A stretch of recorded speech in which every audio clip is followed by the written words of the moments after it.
Tingnan mo nga yang itsura mo. Ang mga salitang yon, kasing lamig ng hanging humahampas mula sa nakabukas na aircon ang sumalubong kay Amara. Hindi ang matamis na halik o ang mahigpit na yakap na inaasahan niya. Nakakawala ng gana. Napatigil siya sa gitna ng sala. Hawak pa rin ang lighter na pansindi sana sa mga kandila sa ibabaw ng kanilang hapagkainan. Ang nangiti sa kanyang mga labi ay unti-unting naglaho, napalitan ng isang blangkong pagtataka. Nakaayos ang lahat. Ang paboritong adobo ni Marco na niluto niya buong hapon. Ang mamahaling alak na binuksan niya para sa kanilang anibersaryo. Ang suot niyang pulang bestida na sutla. Kahit pa nga medyo masikip na ito sa kanyang malaking tiyan, ay pinilit niyang isuot para maging maganda sa paningin ng asawa. Para sa kanya, para sa kanila. Marco? Halos pabulong niyang tawag sa pangalan nito. Anong sinasabi mo? It's our anniversary. Tumawa si Marco. Ngunit hindi ito ang tawang nagpatibok ng puso niya noon. Ito ay isang tawang mapakla, puno ng pang-uuyam. Lumapit ito sa kanya at ang mga mata nito, na dati puno ng paghanga, ay tiningnan siya mula ulo hanggang paa na para bang isa siyang bagay na nakakadiri. Itinuro nito ang kanyang bilugang tiyan, ang tiyan kung saan naroon ang kanilang kambal, ang bunga ng kanilang pagmamahalan. Ito, sabi ni Marco, bakas ang pandidiri sa boses. Tingnan mo ang sarili mo, Amara. You let yourself go. Naging isa kang malaking balyena. Sa tingin mo ba, ito pa rin ang babaeng gusto kong uwi-uwian gabi-gabi? Bawat salita ay parang isang matulis na punyal na tumatarak sa kanyang puso. Ang init na kanina'y nararamdaman niya dahil sa pagkasabik ay napalitan ng nanunuot na lamig. Hindi siya makapagsalita. Ang mga kamay niya ay kusa na lamang napahawak sa kanyang sinapupunan na para bang poprotektahan ang kanyang mga anak mula sa masasakit na salita ng sarili nilang ama. Akala niya ay isang masamang biro lang ito. Baka pagod lang si Marco mula sa trabaho. Baka may problema lang sa opisina. Ngunit nang makita niya ang seryosong mukha nito, ang kawalan ng anumang emosyon sa mga mata nito, alam niyang totoo ang lahat. Hindi ko na kaya, Amara. Naglakad ito papunta sa lamesang pinaghirapan niyang ihanda. Ngunit hindi nito pinansin ang pagkain. May inilapag itong isang makapal na brown envelope. Ang tunog ng paglapag niyon sa kahoy na mesa ay umalingaw-ngaw sa buong kabahayan, kasing lakas ng isang putok ng baril. Ano yan? Nanginginig niyang tanong. Divorce papers, isang salita. Ngunit sapat na yon para gumuho ang mundong binuo niya. Ang mga pangarap na pinagsaluhan nila. Ang mga pangakong binitiwan nila sa harap ng altar. Hindi. Hindi mo pwedeng gawin to sa amin, Marco. Sa mga anak natin. Wala na akong pakialam. Walang kabuhay-buhay na sagot nito. Binuksan nito ang envelope at inilabas ang isang litrato. Isang babae. Maganda. Balingkinita ng katawan at nakangiti habang nakayakap kay Marco sa isang beach. Siya si Isabel. Siya ang nagpapasaya sa akin ngayon. Hindi isang babaeng mukhang mananap na. Napayuko si Amara at naramdaman niya ang unti-unting pag-init ng kanyang mga mata. Isang butil ng luha ang pumatak sa kanyang kamay. Sunod-sunod. Hindi na niya kayang pigilan. Para siyang pinagsakluban ng langit at lupa. Ang lalaking pinag-alayan niya ng lahat ay siya pa palang dudurog sa kanya ng ganito. Bakit? Iyon na lamang ang salitang nagawa niyang ibigkas sa gitna ng kanyang mga hikbi. Saan ako nagkulang? Nagkibit balikat lang si Marco na para bang wala itong anumang halaga. Kinuha nito ang isang maliit na maleta na kanina pa pala nito dala at hindi niya napansin. Aalis na ako. Darating ang abogado ko bukas para ayusin ang lahat. Just sign the papers, Amara. Huwag na nating pahirapan ang isa't isa. Tumalikod na ito at nagsimulang maglakad palayo. Ang bawat hakbang nito palayo sa kanya ay parang 1 milya ang layo. Ang bawat segundo ay tila isang kawalang hanggan. Gusto niyang sumigaw, gusto niyang magmakaawa, Gusto niyang sabihin na huwag siyang iwan, ngunit walang boses na lumalabas sa kanyang lalamunan. Nang marinig niya ang pagbukas ng pinto at kasabay nito ang malakas na buhos ng ulan sa labas, doon siya natauhan. Marco, sandali! Pero huli na ang lahat. Ang pagsara ng pinto ay parang isang hatol. Isang hatol na nagsasabing tapos na ang lahat. Naiwan siyang mag-isa sa gitna ng kanilang perpektong sala, sa gitna ng kanyang mga pangarap na ngayon ay basag na. Ang kandilang hindi niya nasindihan ay nakatayo pa rin, isang paalala ng selebrasyong hindi na mangyayari. Napaluhod siya sa sahig. Ang bigat sa kanyang dibdib ay hindi na niya makayanan. Humagulgol siya ng humagulgol. Ang kanyang mga kamay ay mahigpit na nakayakap sa kanyang tiyan. At sa gitna ng kanyang pag-iyak, naramdaman niya ito. Isang matinding kirot, isang pumipilipit na sakit sa ibabang bahagi ng kanyang puson. Napatingin siya sa sahig, sa kanyang pulang bestida, at sa gitna ng pula may mas matingkad na pula, isang mantsa ng dugo na unti-unting lumalaki. Ang unang nagising sa diwa ni Amara ay ang pamilyar na amoy ng antiseptic at ang mahinang tunog ng isang makinang nagmo-monitor ng pulso. Dahan-dahan niyang iminulat ang kanyang mga mata. Puti, puti ang kisame, puti ang kumot, puti ang mga dingding, ospital. Agad siyang napahawak sa kanyang tiyan. Ang huli niyang natatandaan ay ang matinding kirot at ang nakakatakot na mantsa ng dugo. Miss Reyes? Isang babaeng naka-uniformeng puti ang lumapit sa kanya, isang nurse na may maamong ngiti. Gising na po pala kayo. Huwag po kayong mag-alala, ma'am. Ligtas po kayo. At ligtas din po ang mga baby ninyo. Sa isang iglap, ang lahat ng bigat na nakadagan sa kanyang dibdib ay tila bahagyang gumaan. Napapikit siya at huminga ng malalim.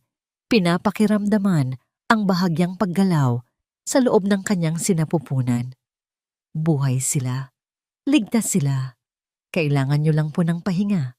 Patuloy ng nurse. Masyado po kayong na-stress. Sinabi na po ng doktor na iwasan niyo muna ang anumang bagay na makakasama sa inyo at sa mga bata. Stress, isang salita na hindi sapat para ilarawan ang impyernong pinagdaanan niya kagabi. Matapos ang ilang oras na obserbasyon, pinayagan na rin siyang umuwi ng doktor. Habang nagbibihis, hindi niya maiwasang mapatingin sa kanyang reflection sa salamin. Ang mga mata niya ay namumugto. Ang mukha niya ay maputla. Ito ba ang itsurang nakakawala ng gana? Walang Marco na sumundo sa kanya. Walang kahit isang text o tawag man lang. Tanging ang family driver nila ang naghihintay sa labas. Habang nasa biyahe, bawat pamilyar na kalsadang kanilang dinadaanan ay parang nagpapaalala sa kanya ng sakit. Ang parke kung saan sila unang nag-date, ang simbahan kung saan sila nangako ng walang hanggan. Ang lahat ng yun ngayon ay parang isang panaginip na lang. Isang masamang panaginip. Pagdating nila sa mansyon, ang bumungad sa kanya ay hindi ang nagsisising asawa, kundi ang malamig na titig ng kanyang biyenan. Si Doña Victoria Montenegro ay nakaupo sa kanyang paboritong silya sa sala. Dahan-dahang humihigop ng tsaa na para bang isang reynang naghihintay sa isang alipin. "So you're back," sabi nito, hindi man lang nag-abalang tumayo. Ang boses nito ay kasing pino ng porselanang tasang hawak nito, ngunit may talim na kayang sumugat. "Ma," tawag ni Amara. Ang boses ay halos hindi marinig. "Huwag mo akong tawaging ma," putol ni Doña Victoria sa kanya. "You lost the right to call me that the moment you failed to keep my son happy." Parang isang sampal ang mga salitang yon. Pero wala po akong kasalanan. Si Marco po ang... Si Marco? Tumawa ang matanda. Isang tawang walang kagalakan. "My son is a Montenegro. He deserves the best. A perfect wife. A perfect life. At anong ibinigay mo? Isang katawang lumobo at isang walang katapusang drama." Tumayo ito at lumapit sa kanya. Ang bawat hakbang nito ay may bigat, may kapangyarihan. Tiningnan siya nito mula ulo hanggang paa, katulad ng paraan ng pagtingin ni Marco sa kanya kagabi. Puno ng pagkasuklam. Huwag mong isipin na may makukuha ka pa sa pamilyang ito. Maring sabi ni Doña Victoria, ang mga mata ay nanlilisik. Hindi ka karapat-dapat sa apelyidong Montenegro. Isa ka lang kahihiyan.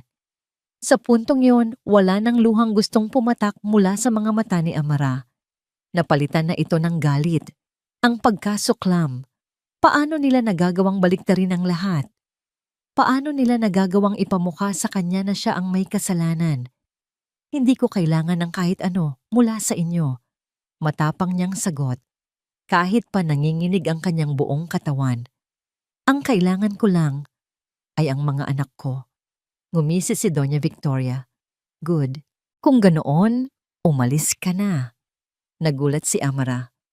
Umalis? Hindi ka na welcome dito. Itinaas nito ang kamay at pumitik. Mula sa kung saan, lumitaw ang 2 security guard. Ilabas niyo ang mga gamit niya.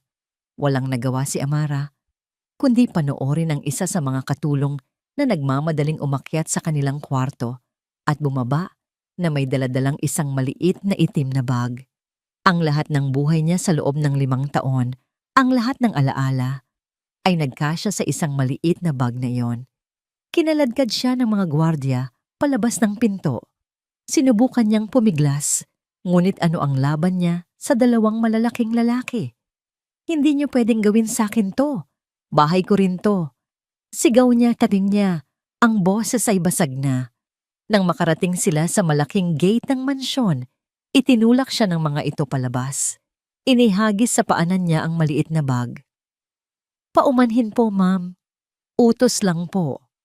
At sa harap mismo ng kanyang mga mata, ang malaking bakal na gate ay dahan-dahang nagsara. Ang tunog ng paglock niyon ay parang isang malakas na kulog. Isang hudyat na tuluyan nang isinara ang pinto ng kanyang nakaraan. Naiwan siyang nakatayo sa kalsada, yakap-yakap ang kanyang tiyan at ang maliit na bag. Wala na. Wala na ang lahat. Para siyang isang basurang itinapon. Hindi niya alam kung gaano siya katagal nakatayo roon, tulala, habang ang mga mamahaling sasakyan ay dumadaan sa kanyang tabi. Ang tanging alam niya ay kailangan niyang makaalis, kailangan niyang makahanap ng lugar kung saan ligtas ang kanyang mga anak.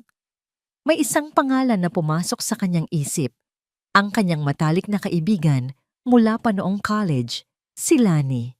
Gamit ang natitirang pera sa kanyang pitaka, sumakay siya ng taxi at ibinigay ang isang address sa Quezon City, isang lugar na malayong-malayo sa karangyaan ng Forbes Park. Isang lugar kung saan simple lang ang buhay. Nang huminto ang taxi sa harap ng isang maliit na apartment building, kinailangan ni Amara na huminga ng malalim. Ito na ang bago niyang mundo. Tumayo siya sa harap ng pinto ng Unit 2B, nag-aalangan. Itinaas niya ang kanyang kamay. Nanginginig. Kumatok siya. 1 beses, 2, 3. Bumukas ang pinto at bumungad sa kanya ang gulat na mukha ni Lani. Amara? Anong nangyari sa'yo? Hindi na nakasagot si Amara. Doon, sa harap ng kanyang kaibigan, tuluyan na siyang bumagsak. Kinagabihan, matapos ilabas ang lahat ng kanyang sama ng loob, sinubukan ni Amara na ayusin ang kanyang mga gamit sa maliit na espasyong ibinigay sa kanya ni Lani. Damit, ilang personal na gamit at... Ano ito? Sa ilalim ng mga damit ay may isang bagay na matigas, isang luma at itim na sketchbook. Ang sketchbook niya noong college, binuksan niya ito. Ang mga pahina ay puno ng kanyang mga lumang disenyo, mga drawing ng iba't ibang damit. At sa huling mga pahina, may isang koleksyon na hindi niya natapos, isang serye ng mga disenyo para sa mga maternity dress, mga damit na maganda, komportable at nagdiriwang sa pagbabago ng katawan ng isang ina. Mga damit na idinisenyo niya noong una niyang nalaman na buntis siya. puno ng pag-asa at pangarap. Habang hinahaplos niya ang mga guhit sa papel, isang bagay ang nagsimulang mabuo sa kanyang isipan. Isang maliit na kislap sa gitna ng kadiliman. Isang ideya. 5 taon. Sa loob ng 5 taon, maraming pwedeng magbago. Ang isang maliit na binhi ay pwedeng maging isang matatag na puno. Ang isang sugat ay pwedeng maghilom at maging isang peklat na lamang. Isang paalala ng sakit na nalampasan. At ang isang babaeng itinapon at dinurog ay pwedeng bumangon mula sa abo. Mas matatag, mas maningning. At kaya sa lahat ng mga ina, sa lahat ng mga babaeng nangarap, natakot, ngunit hindi sumuko. Para sa inyo, ang Amaranthine. Tinapos ni Amara ang kanyang talumpati sa isang matamis na ngiti. Ang palakpakan sa loob ng convention hall ay nakakabingi. Mula sa entablado, kitang-kita niya ang daan-daang mukha ng mga kapwa niya negosyante, mga kliyente, at mga tagahanga. Ang mga ilaw ng kamera ay kumikislap na parang mga bituin. 5 taon na ang nakalipas mula nang umiiyak siyang kumatok sa pinto ni Lani, dala lang ang isang bag ng damit at isang basag na puso. Ngayon, nakatayo siya sa harap ng mga taong ito bilang si Amara Reyes, ang founder at CEO ng Amaranthine, ang pinakasikat na maternity fashion brand sa bansa. Bumaba siya ng entablado, sinalubong ng mga pagbati at papuri. Congratulations, Ma'am Amara. Ang galing ng speech niyo, sobrang inspiring. Ngumiti siya at nagpasalamat sa bawat isa. Natutunan na niyang magsuot ng maskara ng kumpiyansa, isang ngiting hindi basta-basta matitinag. Ngunit sa likod nito, mananatili siyang si Amara, ang inang gagawin ang lahat para sa kanyang kambal, at sila naman ang kanyang uwian. Pagkatapos ng event, sa halip na umuwi agad, dumaan siya sa isang parke sa Quezon City. Mula sa malayo, natanaw na niya ang 2 maliliit na figurang naghahabulan sa damuhan sa ilalim ng pagbabantay ng kanilang yaya. "Mami!" Isang matinis na sigaw ang narinig niya. Si Luna, ang kanyang munting prinsesa na may 2 tirinta sa buhok, ang unang nakakita sa kanya. Tumakbo ito palapit sa kanya. Kasunod ang kapatid nitong si Sol na may hawak na bola. "Mommy's here!" Sigaw naman ni Sol. Yumuko si Amara at ibinuka ang kanyang mga braso para salubungin ang mahigpit na yakap ng kanyang mga anak. Niyakap niya sila ng sobrang higpit, nilanghap ang kanilang amoy. Sila ang kanyang mundo. Sila ang kanyang lakas. Sila ang dahilan kung bakit niya itinayo ang Amaranthine mula sa wala. "How was your day, my little sun and moon?" Malambing niyang tanong. "We played soccer, Mommy. I scored a goal." Pagmamalaki ni Sol. "And Yaya bought me ice cream." Dagdag naman ni Luna. Naglaro sila saglit. Naghabulan. Nagtawanan. Sa mga sandaling iyon, hindi siya ang CEO. Hindi siya ang babaeng iniwan. Siya lang si Mommy. At iyon ang pinakamahalaga sa lahat. Habang pinapanood niya ang kanyang mga anak na tumatawa, walang bahid ng anumang problema sa mundo, napangiti siya. Ito ang tunay na tagumpay. Ito ang tunay na yaman na hindi kayang bilhin ng pera ng mga Montenegro. Kinagabihan, may isa pa siyang event na kailangang puntahan. Isang business gala para sa mga pinakamatagumpay na negosyante sa bansa. Isinuot niya ang isang eleganteng itim na gown. Simple pero may dating. Habang umiinom ng wine at nakikipag-usap sa mga kakilala, naramdaman niyang may mali sa likod ng kanyang damit. Tila lumuwag ito. Sinubukan niyang kapain. Ang zipper. Mukhang bumigay ang zipper ng kanyang gown. Nagpanik siya ng bahagya. Humanap siya ng lugar na medyo madilim para subukang ayusin ito. Ngunit hindi niya maabot. Napabuntong hininga na lang siya. Sa lahat naman ng pwedeng mangyari. "Excuse me, ma'am. Mukhang kailangan niyo po ng tulong." Isang malumanay na boses ng lalaki ang narinig niya mula sa kanyang likuran. Napalingon siya. Isang matangkad na lalaki, nakasuot ng isang formal na suit, ang nakangiti sa kanya. Ang mga mata nito ay mabait. Oo, medyo may problema lang sa zipper ko. Nahihiya niyang sabi. Kung okay lang po sa inyo, pwede ko kayong tulungang takpan papunta sa restroom para maayos niyo. Magalang na alok nito. Tumango si Amara. Nagpapasalamat sa pagiging maginoo ng estranghero. Walang pag-aalinlangang inalis ng lalaki ang kanyang itim na coat at maingat na ipinatong sa kanyang mga balikat, sapat para takpan ang nakabukas niyang likuran. Naglakad ito sa tabi niya, hindi masyadong malapit, pero sapat lang para magsilbing harang sa mga matang mapanuri. Isang simpleng gesture, pero para kay Amara, iyon ay isang napakalaking bagay. Salamat, sabi ni Amara nang makarating sila sa isang pasilyo malapit sa restroom. You're a lifesaver. Walang anuman, sagot nito. Isang mainit na ngiti ang muling sumilay sa mga labi nito. Mahirap talagang kalaban ang mga zipper na yan. Ngumiti rin si Amara. Sa pagkakataong yon, mas nasuri niya ang mukha nito sa mas maliwanag na ilaw ng pasilyo. Mayroon itong matipunong panga, malinis na gupit at mga matang tila nangungusap. Hindi ito ang tipo ni Marco na nangingibabaw sa karamihan dahil sa itsura. Pero meron itong kakaibang aura, isang aura ng katahimikan at sinseridad. I'm Liam, by the way. Liam Santiago. Pagpapakilala nito, inilahad ang kanyang kamay. Amara Reyes, sagot niya. Tinanggap ang pakikipagkamay nito. Ang kamay nito ay magaspang ng bahagya. Kamay ng isang taong sanay magtrabaho, ngunit mainit. Amara Reyes of Amaranthine. Bahagyang nanlaki ang mga mata ni Liam sa pagkilala. Narinig ko ang speech mo kanina. It was very powerful. Isang bahagyang pamumula ang gumapang sa mga pisngi ni Amara. Salamat. Nagkaroon ng ilang segundong katahimikan sa pagitan nila. Hindi awkward, kundi isang komportableng katahimikan. Isa po akong arkitekto. Pagpapatuloy ni Liam na para bang naramdaman niyang kailangan niyang punan ang katahimikan. Narinig ko sa balita na mag-e-expand daw po kayo ng bagong flagship store. Oo, a month from now. Nasa planning stage pa lang kami. Hinahanap pa ang tamang lugar at tamang mga tao para sa proyekto. Pag-amin ni Amara.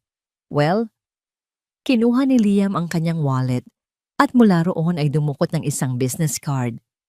Kung kailangan nyo ng arkitekto para sa bago ninyong branch, nag-atubili ito ng bahagya at pagkatapos ay idinugtong na may kasamang isang nahihiyang niyang ngiti.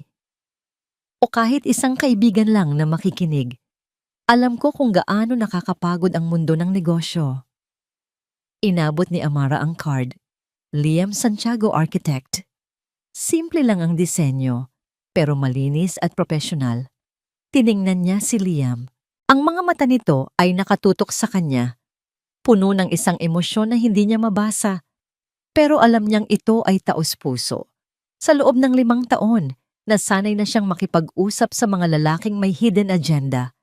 Mga negosyanteng gustong makisosyo, mga lalaking gustong mapalapit sa kanya dahil sa kanyang pangalan. Ngunit kay Liam, iba ang kanyang naramdaman. Ang pag-uusap nila ay biglang naantala nang may tumawag sa pangalan ni Liam mula sa di kalayuan. Kailangan ko nang bumalik, sabi nito. Sana maayos mo yung problema mo sa zipper. Salamat ulit, Liam, sabi ni Amara. Tumango lang ito at nagsimula ng maglakad palayo. Ngunit bago ito, tuluyang lumiko sa kanto. Muli itong lumingon sa kanya at ngumiti. Isang nangiting nag-iwan ng kakaibang pakiramdam sa puso ni Amara. Isang pakiramdam na matagal na niyang hindi naramdaman. Isang bahagyang kilig. Naiwan siyang nakatayo roon. Hawak ang business card sa kanyang kamay at ang coat ni Liam sa kanyang mga balikat. Kinabukasan, sa loob ng kanyang maliit ngunit maayos na opisina, hindi maialis ni Liam sa kanyang isip si Amara Reyes. Nakaupo siya sa harap ng kanyang computer, bukas ang website ng Amaranthine. Naroon ang litrato ni Amara mula sa event kagabi, nakangiti habang hawak ang isang tropeyo. Maganda siya sa litrato, Pero para kay Liam, walang-wala iyon kumpara sa nakita niya ng personal. Ang lakas ng kanyang dating, ang talino sa kanyang mga mata. At ang isang bagay pa, isang bakas ng kalungkutan na tila pilit niyang itinatago sa likod ng kanyang mga ngiti. Iyon ang bumabagabag sa kanya. Iyon ang nagtulak sa kanya na bigyan ito ng kanyang card. Napabuntong hininga na lang siya. Ilang taon na rin siyang umiiwas sa anumang posibleng komplikasyon sa buhay. Mula nang malugi ang negosyo ng kanyang ama at masira ang kanyang unang seryosong relasyon, ipinangako niya sa sarili na itutuon niya ang lahat ng kanyang lakas sa pagbangon muli, sa pagbuo ng sarili niyang pangalan sa industriya ng arkitektura. Pero si Amara, may kung anong kakaiba sa kanya. Kinuha niya ang kanyang cellphone. Tinitigan niya ang numero ng opisina ng Amaranthine na nakuha niya online. Ilang beses niyang pinindot ang call button pero agad din itong kinakansela. Ano bang sasabihin ko? Na hindi ako makatulog kakaisip sa kanya? Baka isipin niyang baliw ako. Muli siyang huminga ng malalim.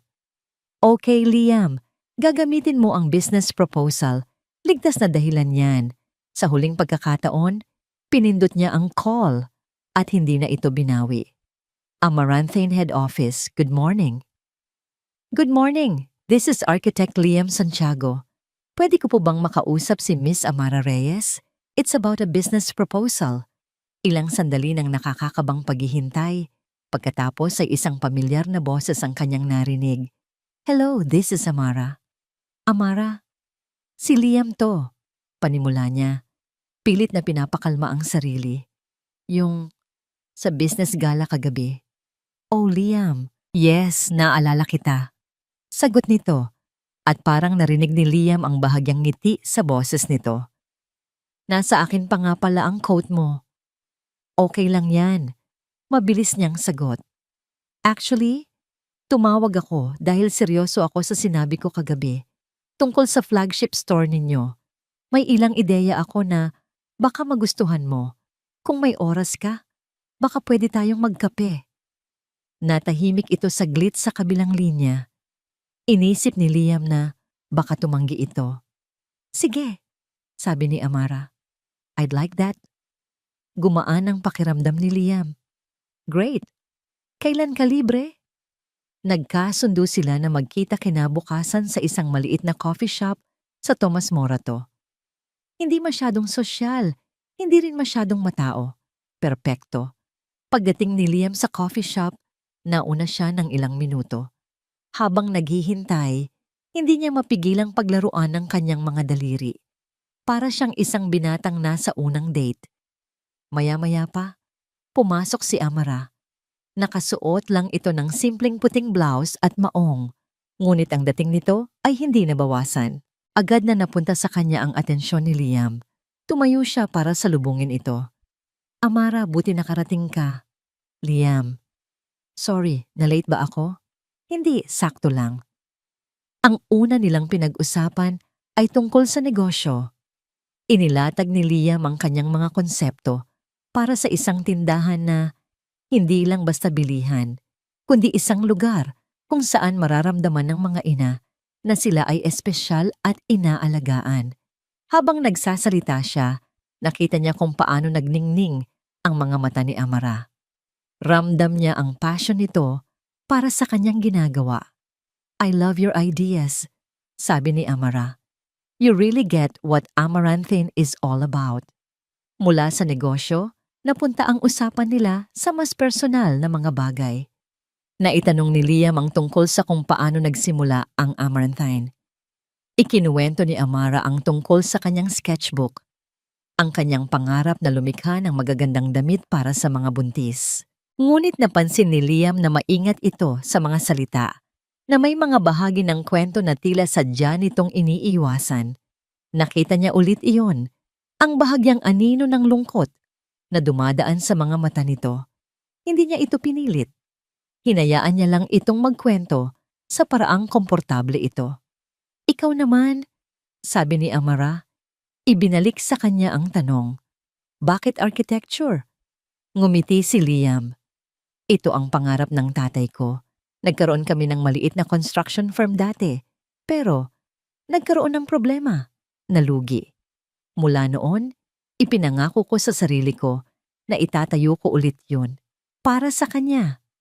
I'm sure magiging proud siya sa'yo. Sinserong sabi ni Amara. Ang mga salitang yon ay tumagos sa puso ni Liam. Tumagal ng halos 2 oras ang pag-uusap nila. Pero para kay Liam, parang ilang minuto lang ang lumipas. Nang magpaalam sila sa isa't isa, pareho silang nakangiti.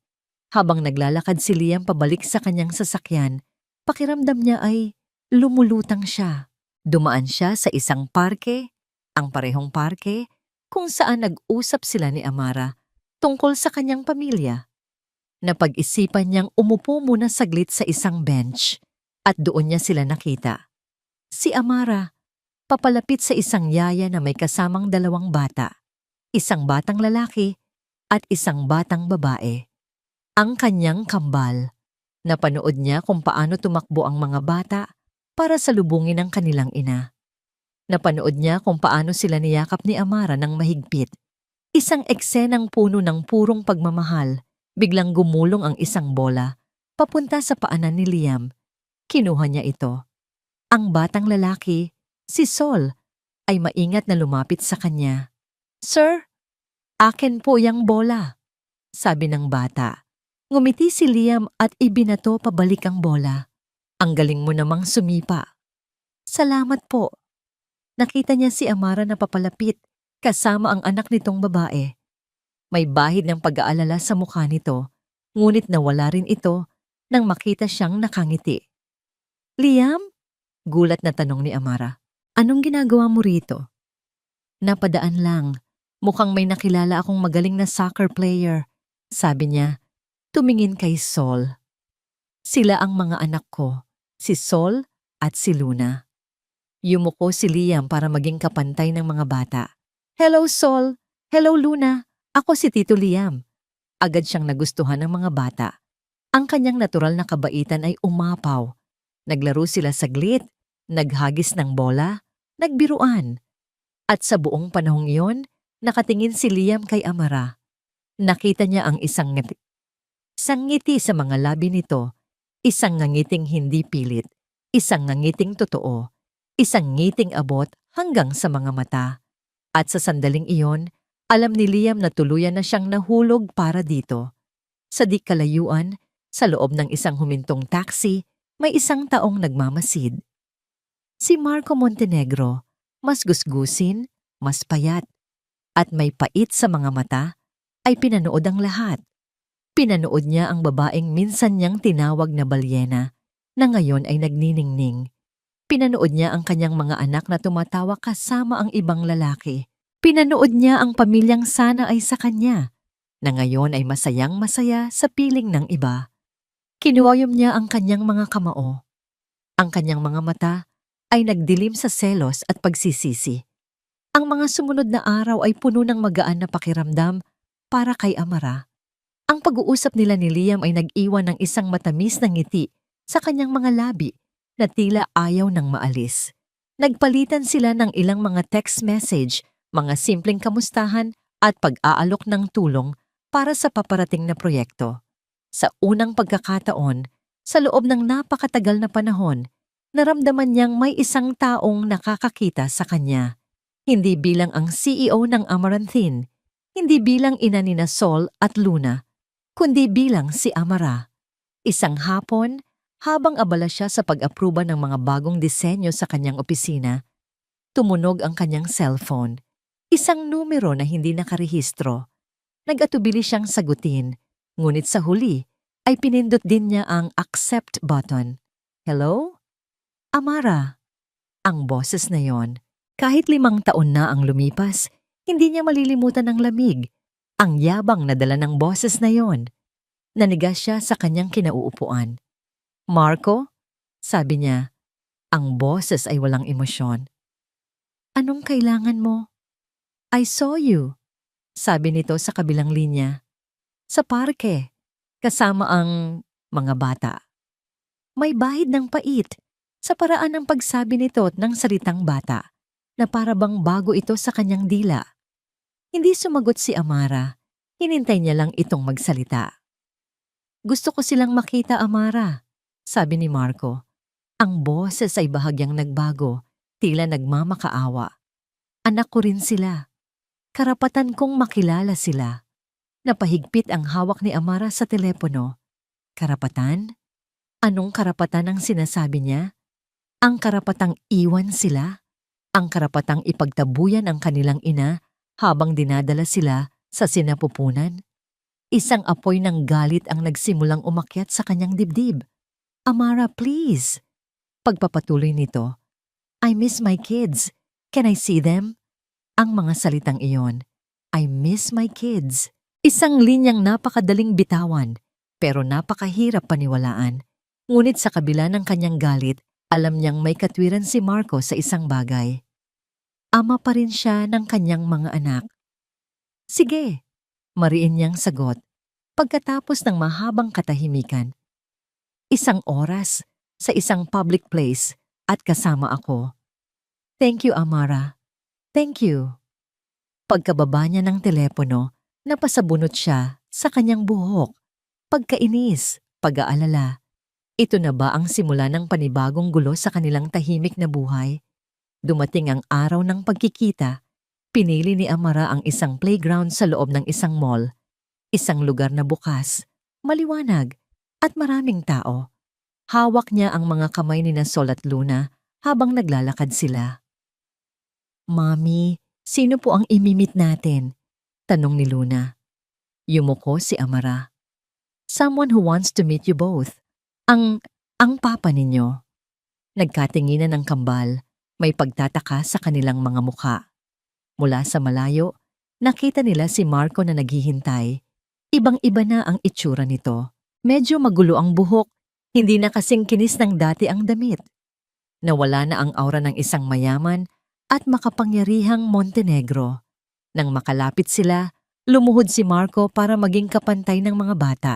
May dala itong dalawang malaking kahon ng laruan. Hi Sol! Hi Luna! Nauutal niyang sabi. Ako ang papa ninyo. Nagtago sa likod ni Amara ang dalawang bata. Nahihiya at medyo takot. Si Amara naman ay nanatiling nakatayo sa di kalayuan. Ang kanyang mga mata ay hindi inaalis sa bawat galaw ni Marco. Isang leon ang nagbabantay sa kanyang mga supling. Ang sumunod na mga minuto ay puno ng ni Ezrenchnosht. Sinubukan ni Marco na makipaglaro, pero halatang hindi siya sanay. Hindi niya alam kung paano buksan ang mga laruan. Hindi niya alam kung anong sasabihin. Sina Sol at Luna naman ay nanatiling tahimik. Paminsan-minsan ay sumusulyap kay Amara para humingi ng katiyakan.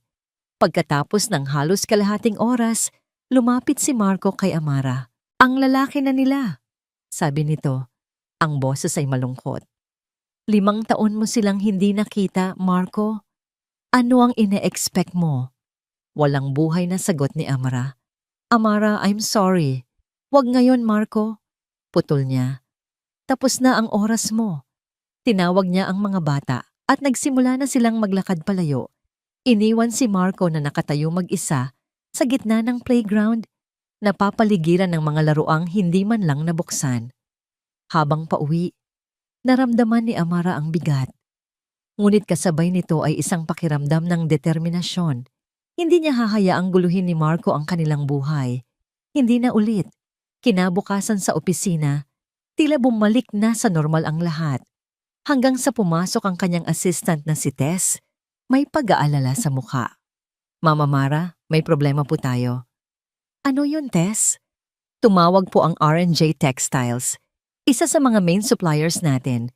Bigla po nilang kinansela ang contract natin. Effective immediately.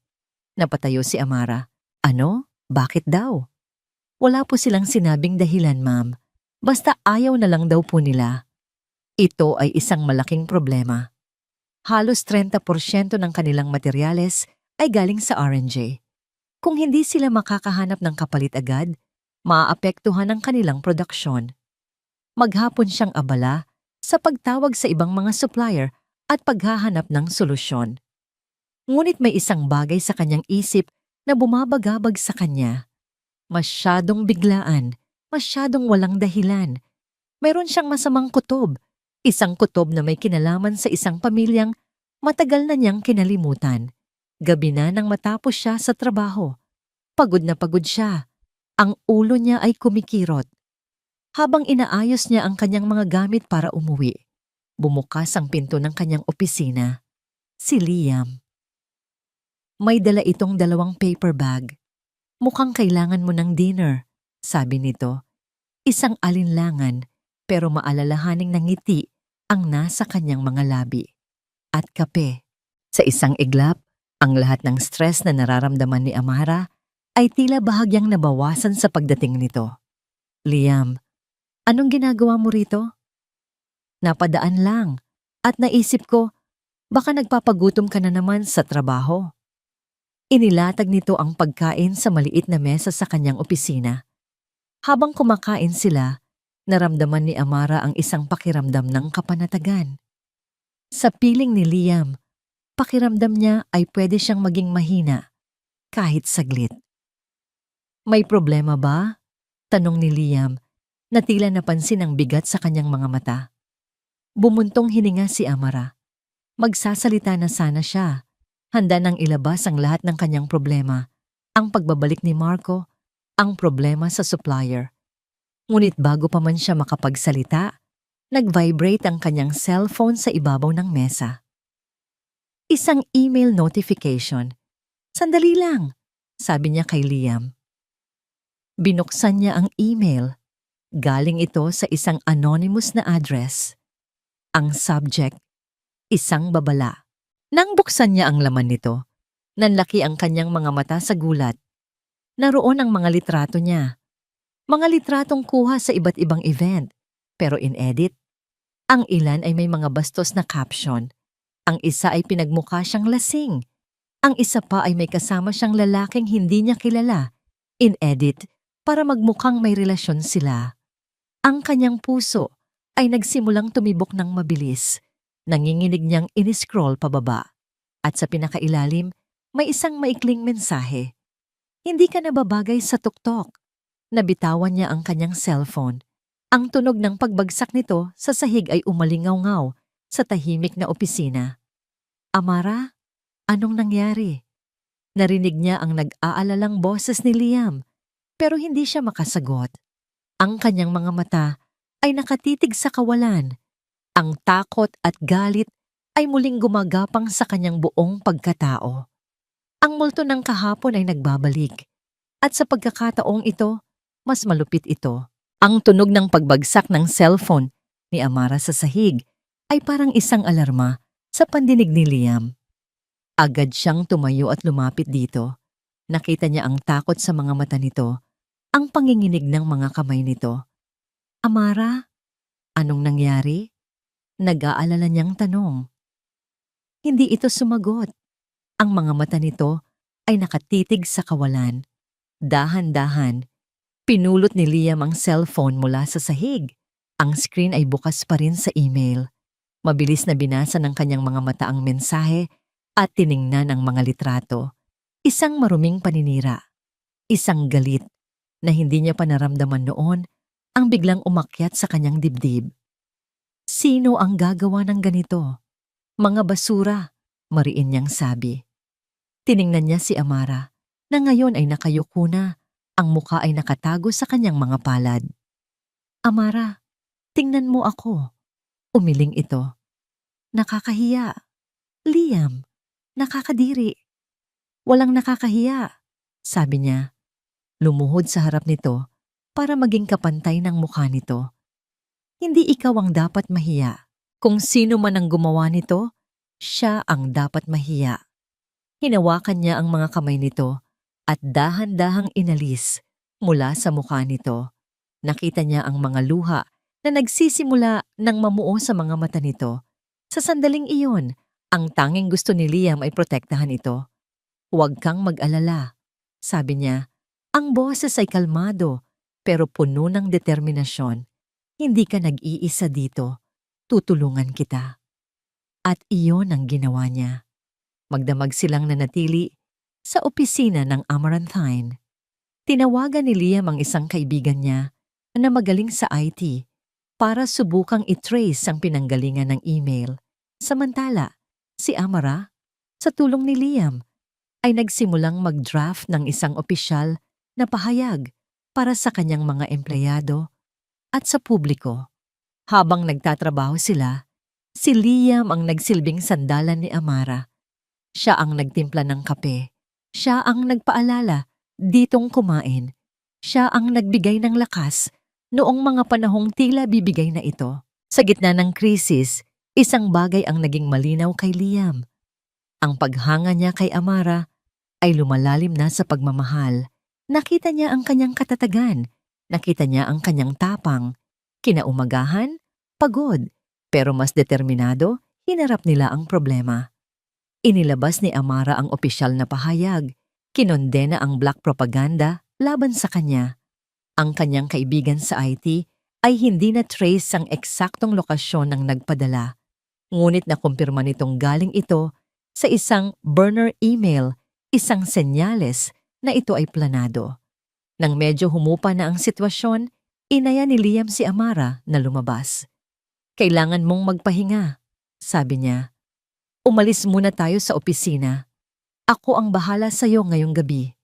Nag-atubili si Amara, pero sa huli ay pumayag din. Dinala siya ni Liam sa kanyang bahay, isang maliit na bungalow na minana pa niya sa kanyang mga magulang. Simple lang ito, pero malinis at puno ng mga libro at mga architectural na modelo. Ito ang kanyang santuaryo. "Gusto kong ako naman ang magluto para sa iyo," sabi ni Liam habang inilalabas ang mga sangkap. Habang naghahanda siya ng hapunan, naupo lang si Amara sa kanyang maliit na sala. Pinagmamasdan siya. Naramdaman ni Liam ang mga mata nito, pero hindi siya nailang. Sa halip, naramdaman niya ang isang kakaibang saya. Pagkatapos nilang kumain ng isang simpleng adobong manok at kanin, naupo sila sa sofa. Nagpatugtog si Liam ng isang mahinang jazz music. Ang tensyon ng nakaraang gabi ay unti-unting nawawala. Napapalitan ng isang payapang katahimikan. "Salamat, Liam," sabi ni Amara. Ang boses ay mahina. "Sa lahat." "Wala yon," sagot niya. "Gagawin ko yon para sa'yo." Tumingin ito sa kanya. Ang mga mata nito ay puno ng pasasalamat. At marahil, isang bagay pa na hindi pa kayang pangalanan ni Liam. Dahan-dahan, inilapit niya ang kanyang mukha sa mukha nito. Naghintay siya. Binibigyan ito ng pagkakataong umiwas. Ngunit hindi ito umiwas. At doon, sa ilalim ng dim na ilaw ng kanyang sala, sa saliw ng mahinang musika, hinalikan niya ito. Isang halik na puno ng pag-iingat, puno ng respeto. At nang tumugon ito sa kanyang halik, naramdaman ni Liam na ito na ang simula ng isang bagay na matagal na niyang hinahanap. Matapos ang ilang sandali, bahagya silang humiwalay sa isa't isa. Parehong hinihingal. Isang nangiti ang sumilay sa mga labi ni Amara. "Gusto kong maghanap ng libro," sabi nito, tila para basagin ang intensidad ng sandali. "Pwede ba?" "Sige lang. Feel at home," sagot ni Liam. Ang puso ay kumakabog pa rin. Tumayo si Amara at lumapit sa kanyang bookshelf na puno ng mga libro tungkol sa sining at arkitektura. Habang kinukuha nito ang isang makapal na libro, aksidenteng nasagi ng kanyang siko ang isang maliit na kahon na nakapatong sa itaas ng estante. Nalaglag ang kahon. Kumalat ang laman nito sa sahig. "Ay, sorry," sabi ni Amara. Agad na yumuko para pulutin ang mga nagkalat na papel. "Hayaan mo na, ako na," sabi ni Liam. Lumapit para tulungan ito. Ngunit bago pa siya makalapit, may isang bagay na pumukaw sa atensyon ni Amara. Isang luma at naninilaw na legal document. Kinuha niya ito. Nakita ni Liam ang pagbabago sa mukha ni Amara. Ang ngiti ay nawala. Napalitan ng pagkalito. "Liam, ano to?" tanong nito. Ipinakita sa kanya ang papel. Nakita ni Liam ang pangalan sa dokumento. Montenegro Corp. Ang pangalan na sumira sa kanilang pamilya. Biglang bumigat ang hangin sa kwarto. That's... Nagsimulang magpaliwanag si Liam. Ang boses ay bahagyang nanginginig. That's the company. Ang kumpanyang nagsampa ng kaso sa tatay ko. Sila ang dahilan kung bakit kami nalugi. Napayuko si Amara. Patuloy na tinitingnan ang iba pang mga papeles. Mga lumang clippings ng dyaryo tungkol sa kaso. Mga litrato ng isang masayang pamilya na biglang nawasak. This is my family, sabi ni Liam. Itinuro ang isang lumang litrato. At ito ang tatay ko. Kinuha ni Amara ang litrato. Pinagmasdan niya ito ng matagal. Pagkatapos ay may isa pang litrato na nalaglag mula sa ilalim ng mga papel, nakaharap sa sahig. Dahan-dahan itong pinulot ni Amara, tiningnan. At pagkatapos ay binitawan na para bang isang mainit na bakal. Napatayo siya, ang muka ay namumutla. Nagtaka si Liam. Lumapit siya at pinulot ang litratong binitawan nito. Ang puso niya ay tila huminto sa pagtibok. Ito ay isang litrato ng kasal. Ang groom ay isang pamilyar na mukha mula sa mga business magazines. Si Marco Montenegro. At ang bride. Ang bride na nakangiti sa tabi nito ay si Amara. Ang caption sa ilalim, Mr. and Mrs. Marco and Amara Montenegro. Napatingin si Liam kay Amara, ang babaeng minamahal niya, ang babaeng kahahalik lang niya. Ang ina ng mga batang napamahal na sa kanya ay isang Montenegro. Isang Montenegro, ang pangalan ng pamilyang sumira sa buhay niya. Ang pangalan ng kanyang kaaway, hindi siya makapagsalita. Ang lahat ng init at pagmamahal na naramdaman niya kanina ay biglang naglaho, napalitan ng isang nagyeyelong pakiramdam ng pagkakanulo at sakit. Amara? Iyon lang ang salitang lumabas sa kanyang bibig. Isang pabulong na puno ng hindi makapaniwalang sakit. Ang katahimikan sa loob ng sala ni Liam ay mas mabigat pa kaysa sa pinakamatinding sigaw. Nakita ni Amara ang pagbabago sa mukha ni Liam. Ang ngiti ay nawala. Ang mga mata nito, na kanina lang ay puno ng lambing, ay napalitan ng isang bagay na hindi niya mabasa. Isang pinaghalong gulat, sakit, at pader. Isang pader na biglang itinayo sa pagitan nilang dalawa. Ang pader ng pait. Amara. Inulit nito ang pangalan niya. Ngunit sa pagkakataong ito, wala na ang init. Ang pangalan niya ay parang isang mapait na salita sa dila nito. Liam, magpapaliwanag ako. Nagsimula si Amara. Ang boses ay nanginginig. Hindi yan. Hindi yan ang iniisip mo. Matagal na kaming wala. Isa lang yung pagkakamali sa nakaraan. Ngunit parang hindi siya naririnig ni Liam. Ang mga mata nito ay nakatitig pa rin sa litrato na para bang iyon ang pinakamasakit na bagay na nakita nito sa buong buhay niya. Montenegro? Sabi nito. Ang boses ay halos pabulong. Ang isang salitang iyon ay puno ng galit at kasaysayan. Liam, please, pakinggan mo ako. Umiling si Liam, hindi tumitingin sa kanya. Kailangan mo nang umalis. Ang mga salitang iyon ay tumusok sa puso ni Amara na parang mga bubog. Umalis? Please, Amara, umalis ka na. Tumalikod ito sa kanya, humarap sa bintana, na para bang hindi na nito kayang tingnan pa ang kanyang mukha. At sa sandaling iyon, naramdaman ni Amara ang pamilyar na kirot. Ang pakiramdam ng pagiging itinatakwil. Ang pakiramdam ng pagiging iniiwan. Walang salitang lumabas sa kanyang bibig. Paano siya magpapaliwanag sa isang taong ayaw makinig? Kinuha niya ang kanyang bag, ang kanyang dignidad, at walang lingon-likod na lumabas ng bahay ni Liam.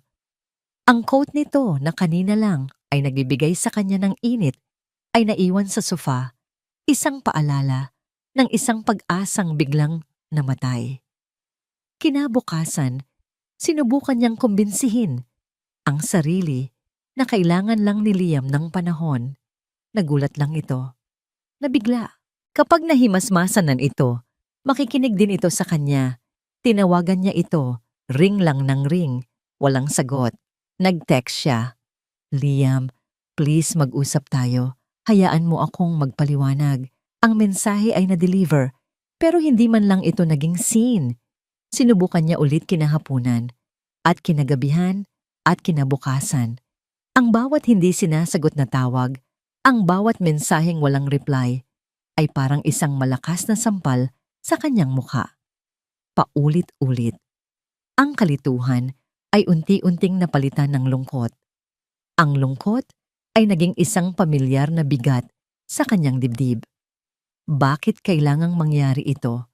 Kung kailan handa na siyang buksan muli ang kanyang puso, saka naman siya sasaktan ng nakaraan sa paraang hindi niya inaasahan. Naging abala na lang siya sa trabaho. Ngunit kahit doon, tila sinusundan siya ng kamalasan. Ang mga problemang dala ng paninira sa kanya ay nagsisimula nang magkaroon ng epekto. Isang umaga, ipinatawag siya para sa isang emergency meeting kasama ang Board of Investors ng Amaranthine. Amara, we are very concerned, sabi ni Mr. Tan, isa sa mga pinakamatagal na investor. Bumagsak ng 15% ang stocks ng kumpanya sa loob lang ng isang linggo. Ang mga ahente ng chismis ay kumakalat na hindi mo kayang pamahalaan ang kumpanya dahil sa personal na issue. That's not true, mariing sagot ni Amara. This is a deliberate attack on my reputation and on the company. Kahit na, sabi ng isa pa, ang perception ay nagiging katotohanan sa mundo ng negosyo. At ang isa pa nating problema, narinig namin na 3 pang major suppliers ang nag-pull out. Paano natin ipagpapatuloy ang produksyon? Parang binuhusan ng malamig na tubig si Amara. 3 pa? Iyon na ang pang-4. Ito ay hindi na nagkataon lang. Ito ay isang sistematikong pag-atake. At alam niya kung sino ang may kakayahang gawin ito. Si Doña Victoria, ang babaeng hindi marunong tumanggap ng pagkatalo. Lumabas siya ng meeting room na parang nilalakad ang sarili niyang hatol.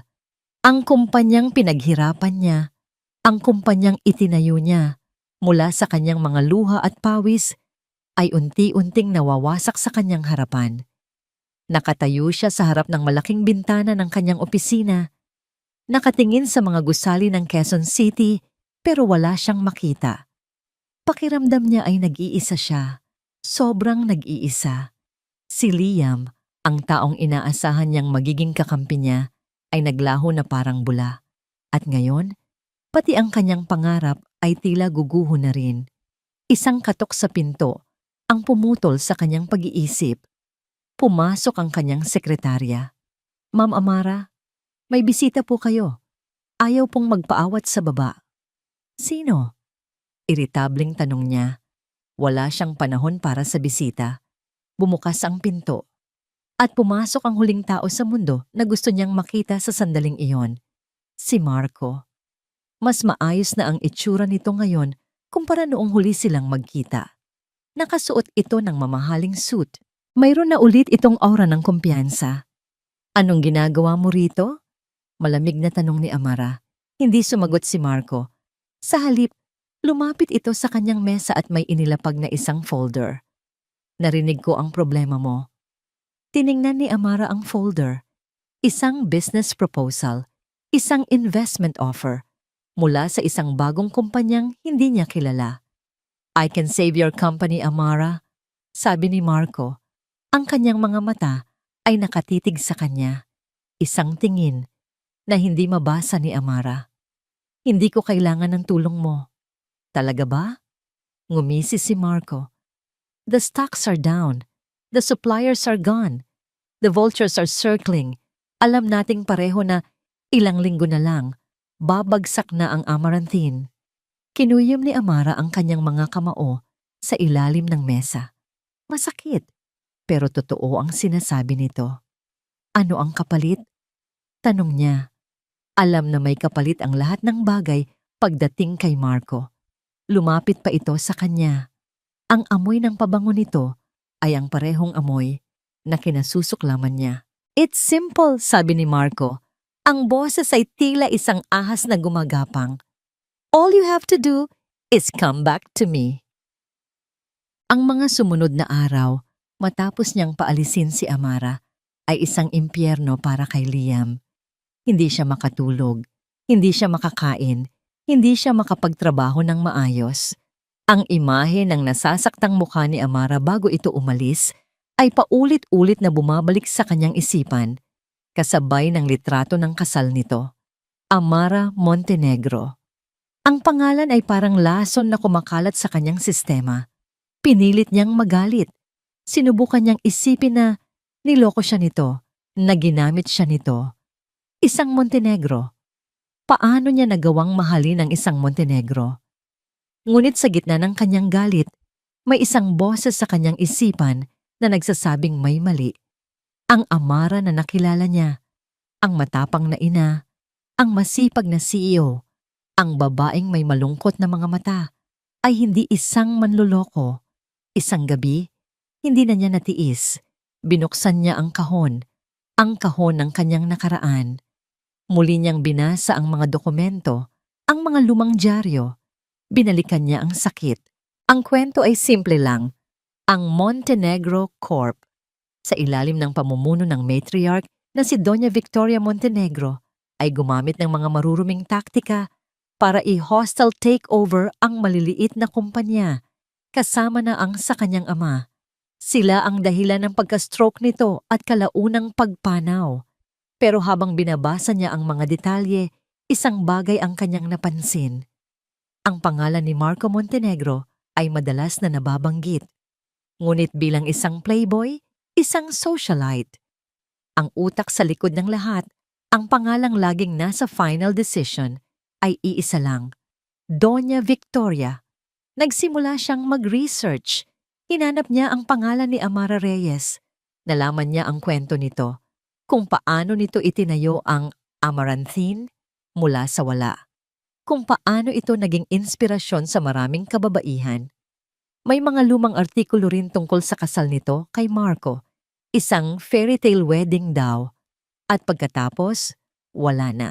5 taon ng katahimikan bago biglang sumulpot si Amara Reyes, hindi na Montenegro, kasama ang kanyang kambal at ang kanyang bagong kumpanya. Hindi nagtutugma. Kung masaya ang pagsasama nila, bakit ito aalis? Bakit ito magsisimula mag-isa mula sa wala? Kinabukasan, may ginawa siyang isang desperadong hakbang. Pinuntahan niya si Attorney Diaz, ang dating abogado ng kanilang pamilya. Isang matandang lalaki na ngayon ay retirado na. Liam, iho, bati nito sa kanya. Matagal na tayong hindi nagkita. Attorney, kailangan ko po ng tulong ninyo, sabi ni Liam. Inilahad ang mga dokumento. Gusto ko pong malaman ang lahat tungkol sa kaso ng Montenegro Corp. Tiningnan ng matandang abogado ang mga papel at isang malungkot na ngiti ang gumuhit sa mga labi nito.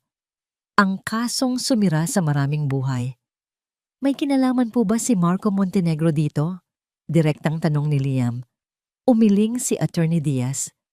Ang totoo, si Marco ay anino lang ng kanyang ina. Isang spoiled brat na walang alam, kundi gumastos at magpasikat. Ang demonyo sa pamilyang yan ay iisa lang, Liam. Ang reyna. Si Doña Victoria. Kinwento ng abogado ang mga nalalaman niya. Ang kalupitan ni Doña Victoria sa negosyo. Ang pagiging sunod-sunuran ni Marco. At may nabanggit itong isang bagay na tumatak sa isip ni Liam. Narinig ko sa isang kakilala na nagtatrabaho sa mansyon nila noon, sabi ni Attorney Diaz. Kawawa daw yung asawa ni Marco. Maganda, mabait, pero tinitirang parang katulong ng biyenan. At nang mabuntis daw, lalong naging malupit ang matanda. Ang huli kong balita, itinaboy daw yung pobreng babae. Parang isang malakas na suntok sa sikmura ni Liam ang kanyang narinig. Itinaboy. Buntis. Biglang nagliwanag ang lahat sa kanyang isipan. Ang lungkot sa mga mata ni Amara, ang pag-iwas nitong pag-usapan ng nakaraan, ang katotohanang mag-isa nitong pinalaki ang kanyang kambal. Hindi kaaway si Amara. Isa rin siyang biktima. Marahil ay mas malala pa ang pinagdaanan niya sa kamay ng mga Montenegro kaysa sa kanya. Isang matinding pagsisisi ang bumalot sa kanyang pagkatao. Paano niya nagawang saktan ito? Paano niya nagawang talikuran ito kung kailan pinakakailangan siya nito? Umuwi siya sa kanyang bahay na tuliro. Ang galit ay napalitan ng sakit at pag-aalala.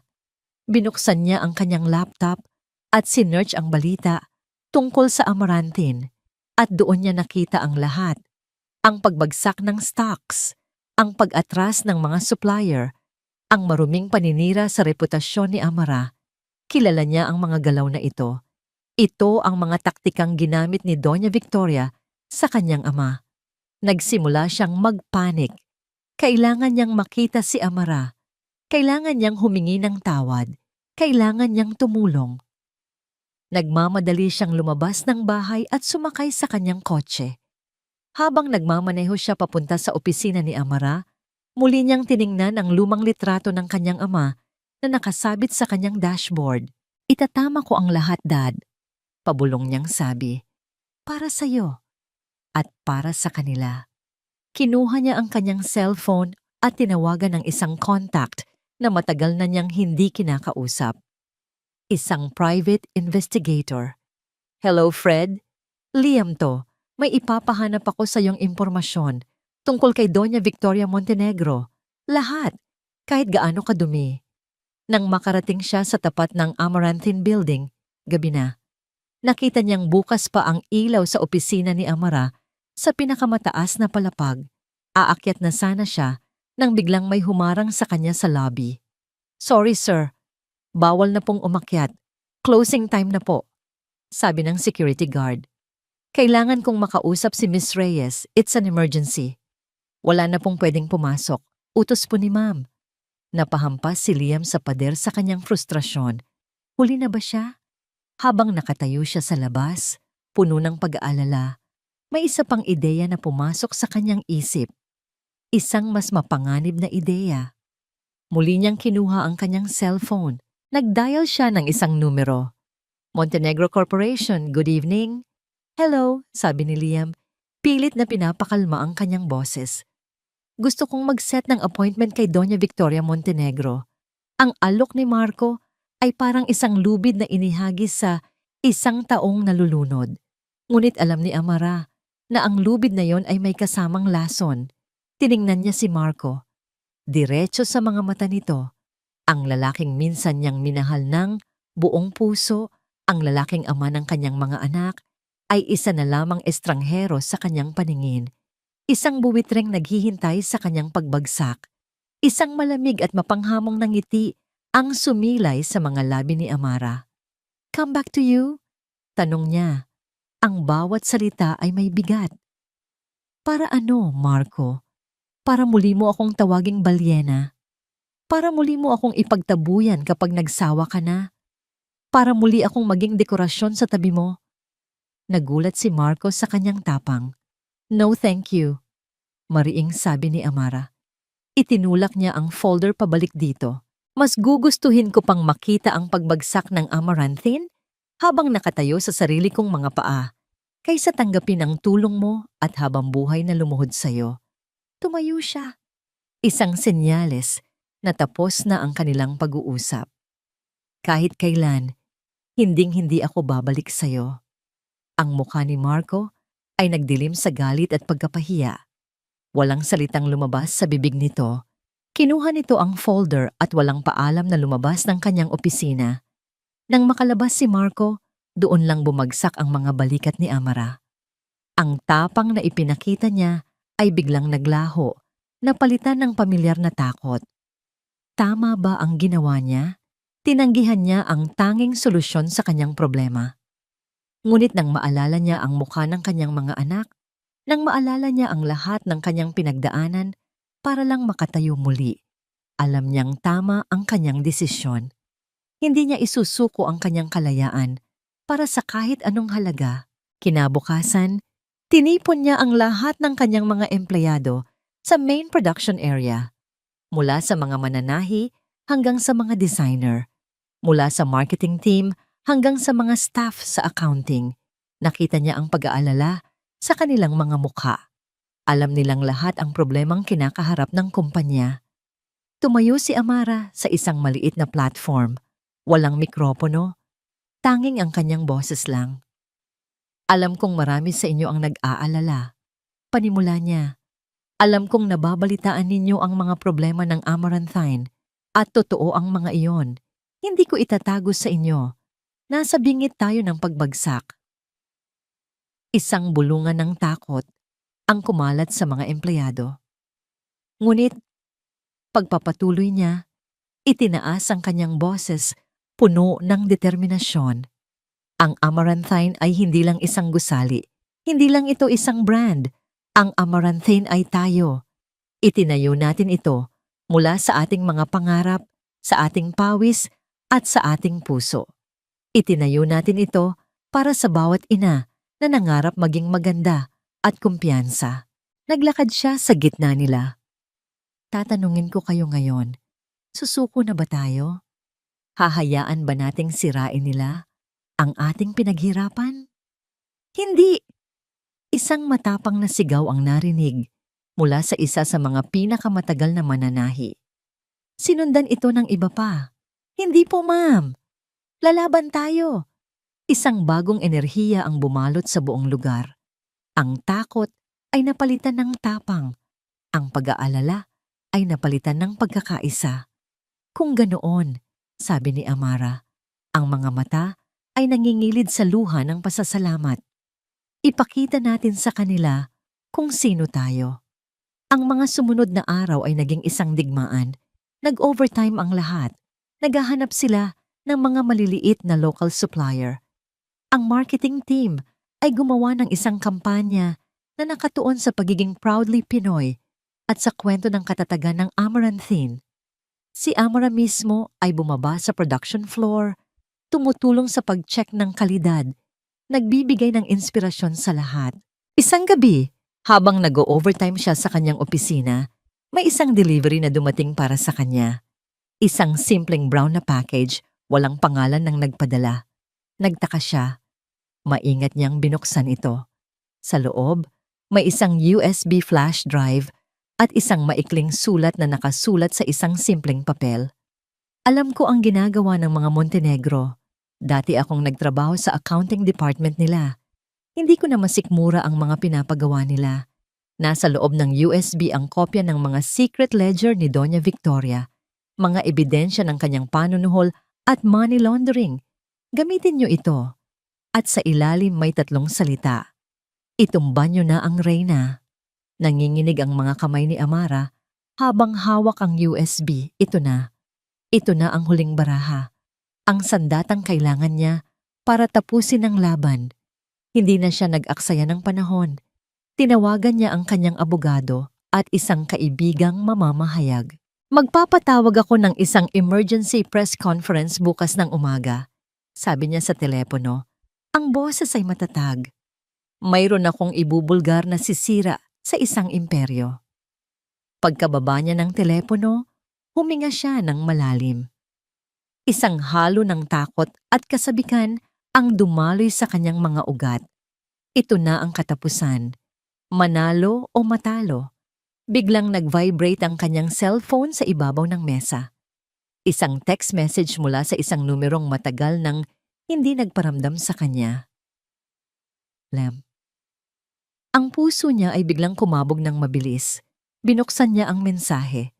Nabalitaan ko ang tungkol sa presscon. Mag-iingat ka. Papunta na ako. Ang conference room ay puno ng mga kamera, mikropono, at nag-aabang na mga mukha ng mga mamamahayag.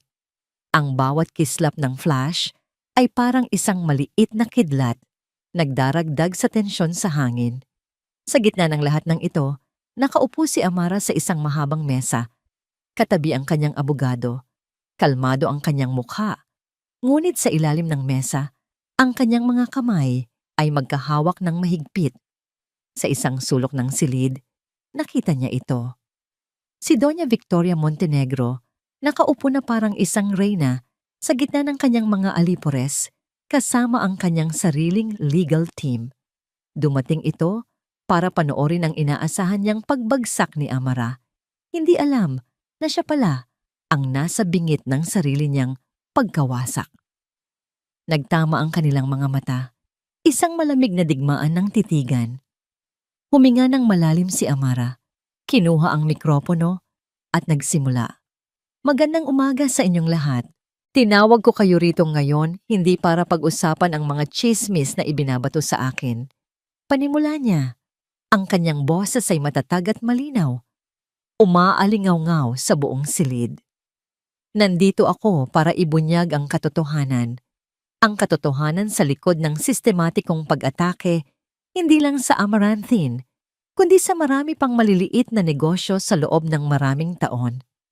Isinaksak ng kanyang abogado ang USB sa laptop. Sa malaking screen sa likod ni Amara, isa-isang lumitaw ang mga dokumento, mga kopya ng ledger, mga bank transfer, mga pangalan.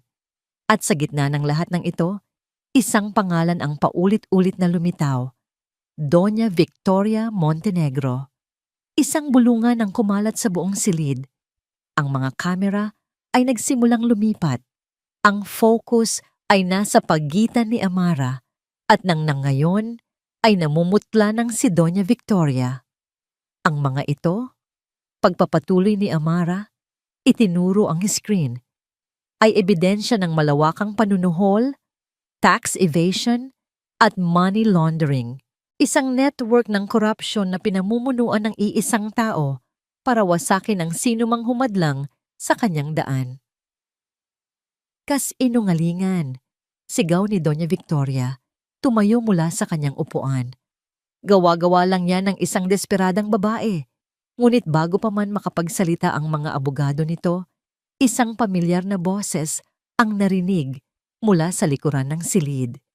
Hindi yan kasinungalingan. Lahat ng ulo ay lumingon sa pinanggalingan ng boses. Doon, sa may pintuan nakatayo si Liam. Ang kanyang suot ay simple lang, ngunit ang kanyang presensya ay may bigat. Ang kanyang mga mata ay hindi nakatingin sa mga kamera. Nakatutok lamang ito kay Amara. Isang tingin na puno ng pagsisisi, paghanga at pangako. Naglakad siya papunta sa harap. Hindi pinapansin ang mga taong nagbubulungan at kumukuha ng kanyang litrato. May dala siyang isang manipis na folder. Maaaring ang mga ebidensyang hawak ni Miss Reyes ay tungkol sa pera, sabi ni Liam. Ang kanyang boses ay kalmado, pero may diin. Ang sa akin naman ay tungkol sa mga buhay na sinira. Tumingin siya diretso kay Doña Victoria. Ang pangalan ko ay Liam Santiago. Anak ako ni Andres Santiago, ang may-ari ng Santiago Construction, isa sa mga unang kumpanyang winasak ng Montenegro Corporation, 15 taon na ang nakalilipas. Isang mas malakas na bulungan ang pumuno sa silid. Ang mga reporter ay tila nabuhayan, naramdaman na mas malaki pa ang istoryang ito kaysa sa inaasahan nila. Ang aking ama ay namatay dahil sa atake sa puso, dulot ng stress na idinulot ninyo. Pagpapatuloy ni Liam, ang bawat salita ay tila isang matulis na patalim na nakatutok sa matanda.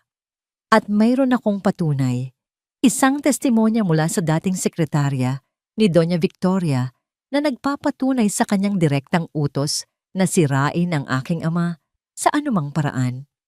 Binuksan niya ang folder at ipinakita ang isang sinumpaang salaysay. Nawala na ang lahat ng kulay sa mukha ni Doña Victoria. Napaupo ito sa kanyang silya. Tila biglang tumanda ng 10 taon. Ang kanyang imperyo ay gumuho sa harap mismo ng kanyang mga mata. Habang ang lahat ay nakatutok sa drama sa pagitan ni Liam at ni Doña Victoria, sa isang sulok, si Marco Montenegro ay nakatanggap ng isang tawag sa telepono. "Sir, I'm calling from the bank. I'm sorry to inform you. Na-freeze po lahat ng accounts ninyo at ni Miss Isabel Vicencio pending an investigation." Hindi na niya narinig ang iba pang sinabi. Biglang nanlamig ang kanyang buong katawan.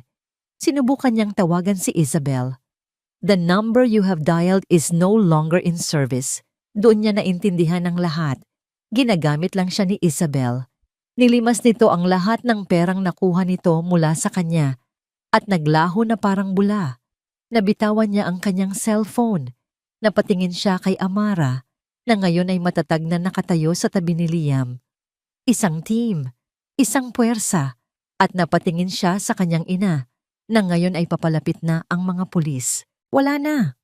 Wala na ang lahat. Ang pera, ang kapangyarihan, ang babaeng minahal niya, at ang pamilyang winasak niya.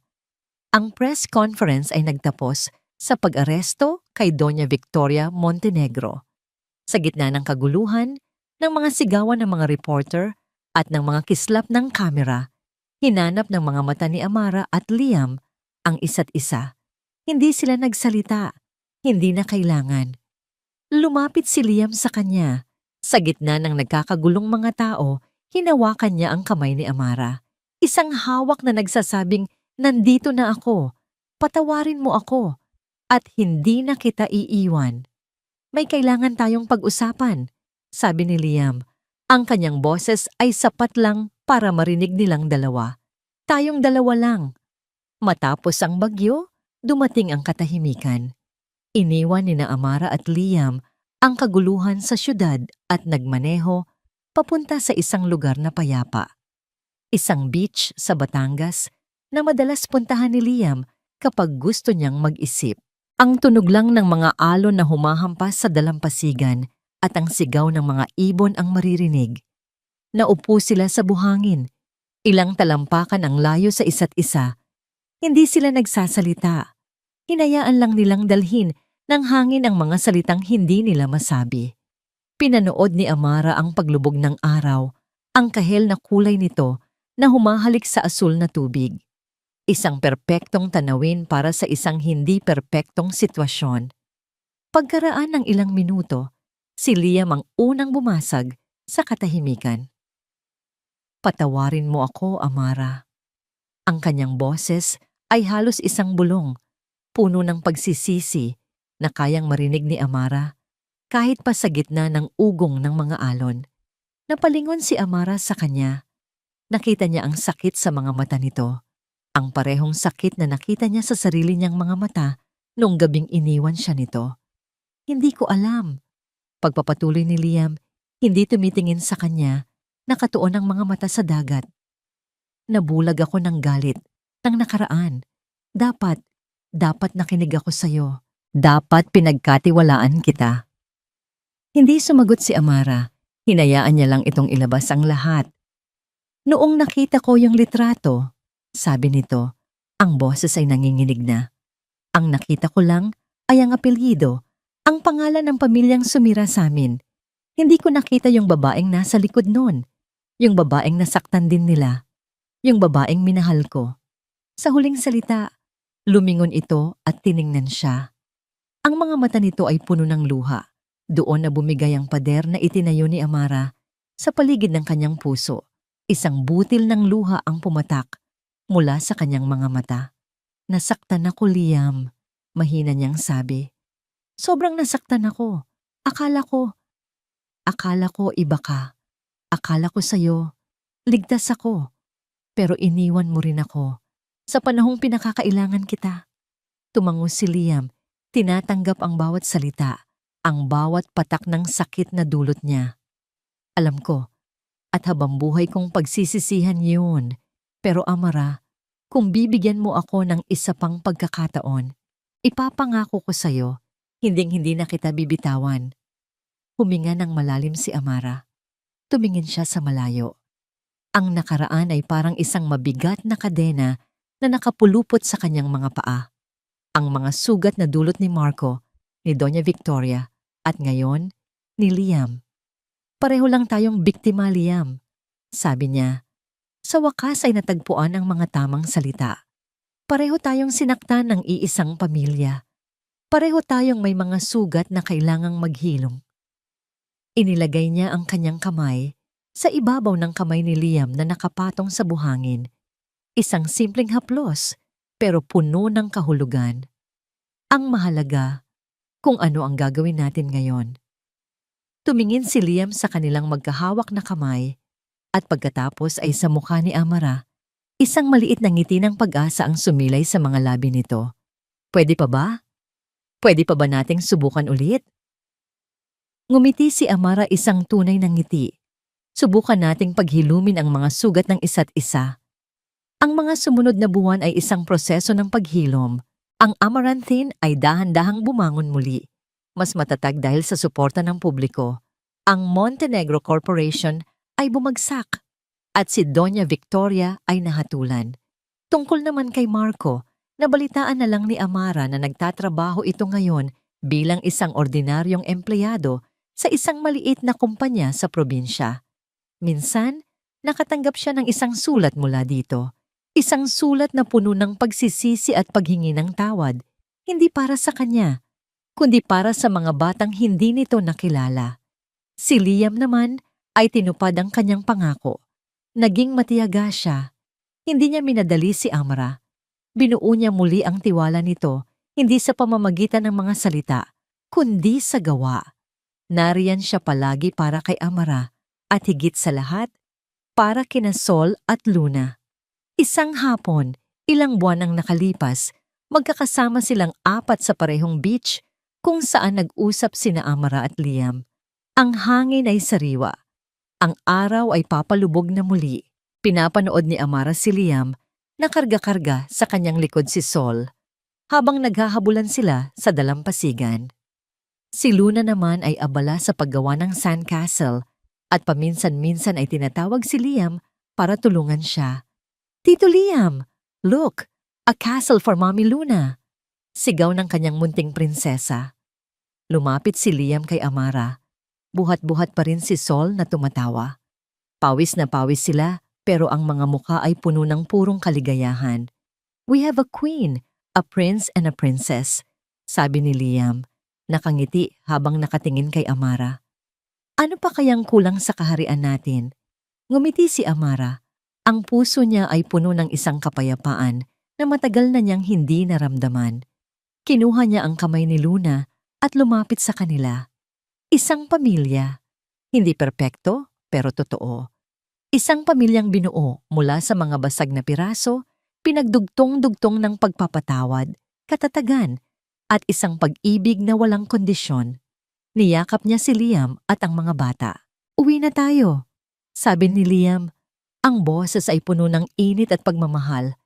At sa pagkakataong ito, habang nakatingin siya sa tatlong pinakamahahalagang tao sa kanyang buhay, alam ni Amara, sa kaibuturan ng kanyang puso, na sa wakas, natagpuan na niya ang kanyang tunay na tahanan. At dito nagtatapos ang makulay na kwento ng pagbangon, pagpapatawad at wagas na pag-ibig ni na Amara at Liam. Mula sa kaibuturan ng aking puso, maraming salamat. Salamat sa inyong walang sawang pagsubaybay at sa pagsama sa bawat kabanata ng buhay ni Amara. Salamat sa bawat luha, sa bawat ngiti, at sa bawat sandali ng kilig na ibinahagi ninyo sa amin.